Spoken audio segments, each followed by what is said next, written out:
still have the my animation. So I've got an animation for you guys. Let me make sure I can find it. Oh, I closed everything. Here, just one second. Let me find this. Oh, except for that's not going to work.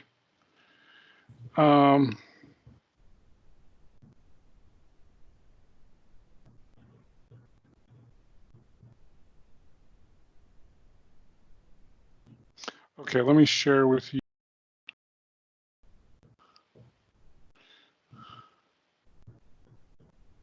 All right, I'm going to click on this one, and hopefully this is going to take me to the right place.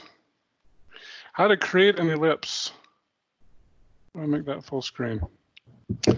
Okay, so how to create an ellipse. Basically, if you took two nails and a piece of string, so pretend these little green dots represent nails, and then you've got a piece of string here. You take your pencil, you can draw all the way around.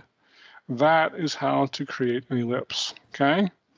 So these two nails right here, the green heads here, those would be your foci. So you have two focuses, focus on the left, focus on the right. But that's basically how you would create an ellipse. Now, one of the interesting things about an ellipse is that if you were standing on one focus here, let's say the right focus here, and your friend was standing on the left focus, okay? Sometimes they refer to these as a whispering gallery. Then a lot of times there would be a floor across, or we would call this line here that connects the foci and we call these vertices on the ends here. We would call that a whispering gallery, because what would happen is you could whisper. If you were standing on this one focus, you could whisper, the sound wave would bounce off the ceiling and would go right to your friend, and your friend would be able to hear what you whispered. And so this is what's called a whispering gallery. And so that's that. Probably the best example of an ellipse would be probably the Salt Lake Tabernacle. You got that kind of a dome roof. It's definitely elliptical shape. The guy who built that was a shipbuilder, and basically he turned his ship upside down, and that was pretty impressive architecture for the 1800s, because they didn't have steel, and so they did all of that with wood. They also did it without nails. I don't know if you've been on the tour, but that's pretty interesting. So that would be a good example in the ellipse. The Tabernacle also has very great acoustics. I don't think the floor is flat. I think it kind of is angled in a little bit, but the roof is definitely an ellipse. So that's probably our most famous ellipse here in Salt Lake City. So we're going to think about this. Now, this doesn't have any axes on it, but basically from the left vertex through the foci to the right vertex, that would be known as your major axis. And then, of course, right down the middle would be known as your minor axis. And so we'll talk about how to distinguish your major, but your major axis is going to be the longer axis. The minor axis will be the shorter axis. So let's go ahead and talk about the basic form of an ellipse. And so typically, where's my cursor? Typically, when we talk about an ellipse, we're going to basically be x, it's going to be the form x squared plus y squared equals 1. I'm going to underline these so that it looks like a fraction. And so that's underlined, and then underneath these, you're going to have an a squared and a b squared. Now, the one thing that I will just mention about the book is they make a big deal about where the a and the b are. I don't really care. All I'm going to do is the big number when we're talking about A and B is the major axis, and the small number when we're talking about A and B is the minor axis. Okay, so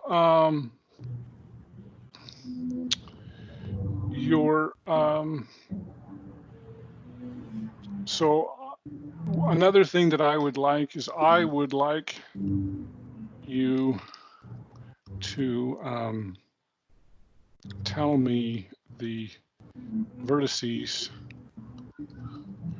for both the major and the minor axis. I think the book only cares about the major, but I would like to know both. Also, your focus is at C along the major axis. Okay, the major axis is the longer axis. And let me ask you this question. If A equals B, what do you have?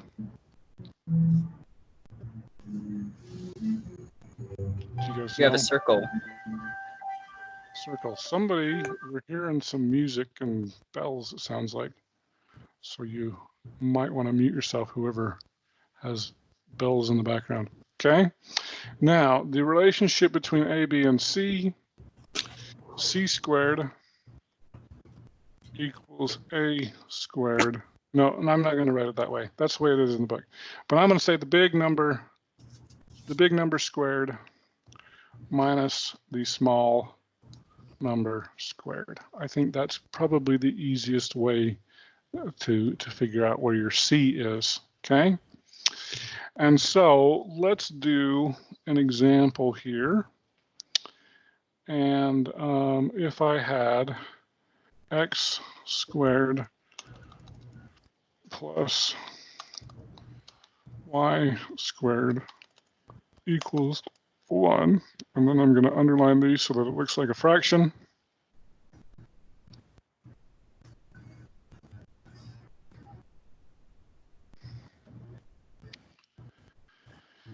And I'm going to have 9 here, and I'm going to have 4 here. Okay. And let's say that I want you to find the foci, the vertices, and I want you to graph.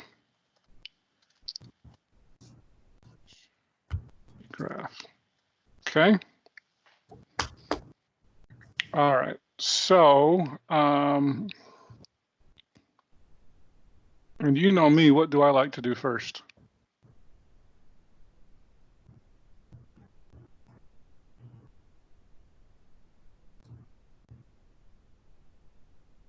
Close enough. There we go. I would like to graph it. So here's what I'm going to do. I'm going to just draw little tick marks here. 1, 2, 3. 1, 2, 3. 1, 2, 3. Be glad I'm not making you guys draw these in paint. This is kind of a hassle. Okay.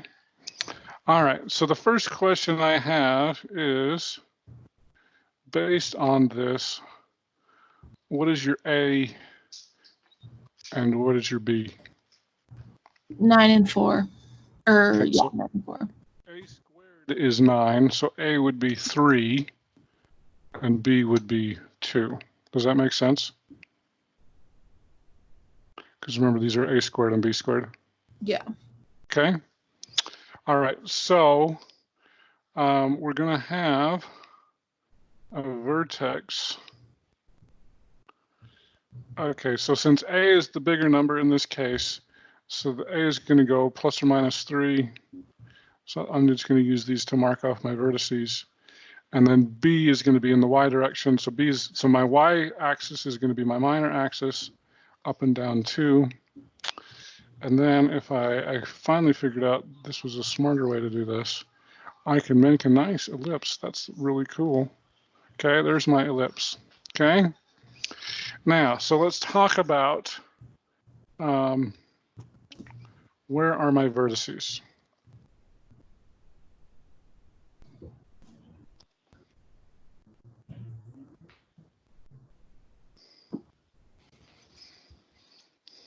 What do you guys think?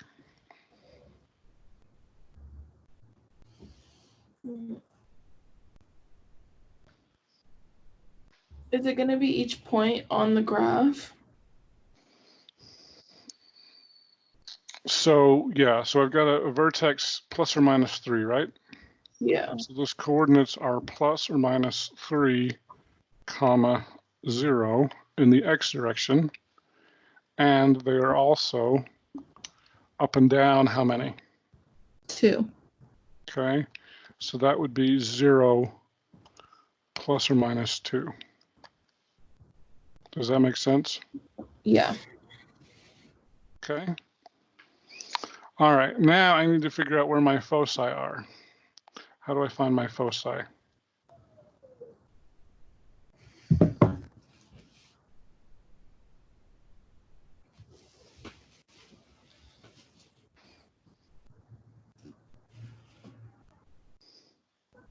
You know, I have to say it's amazing when I don't have in-class quizzes how small this class gets.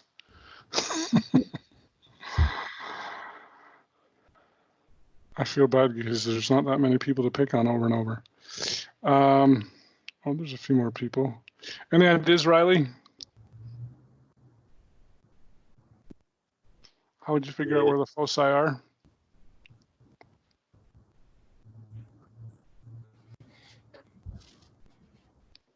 Is it 9 minus 2? And is it square root of that answer? So yeah, you said that half right. So c squared equals the big number squared minus the small number squared.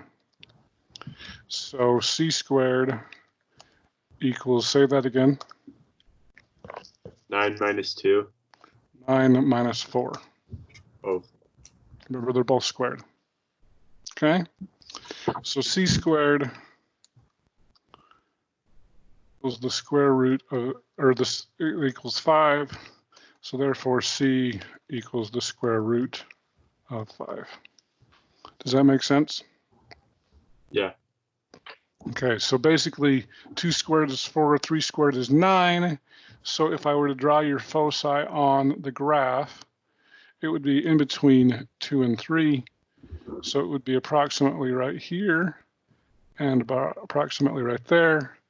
Those are your 2 nails in the board. And so what are the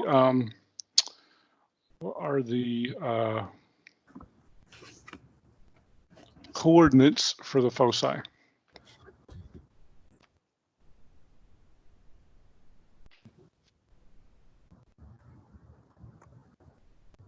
Plus or minus 5 squared, 0. Plus or minus the square root of 5, comma 0. Okay, so that would be correct. Okay, does that make sense? All right, so now I'm going to do a few more problems than I did in my other class because I have more time. Okay, so let's do this one. I'm going to do a new problem. We'll put it in purple.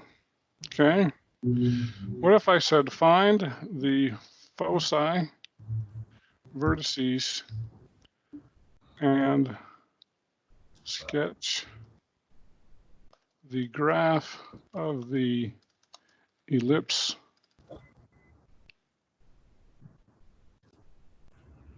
um, 16x squared plus 9y squared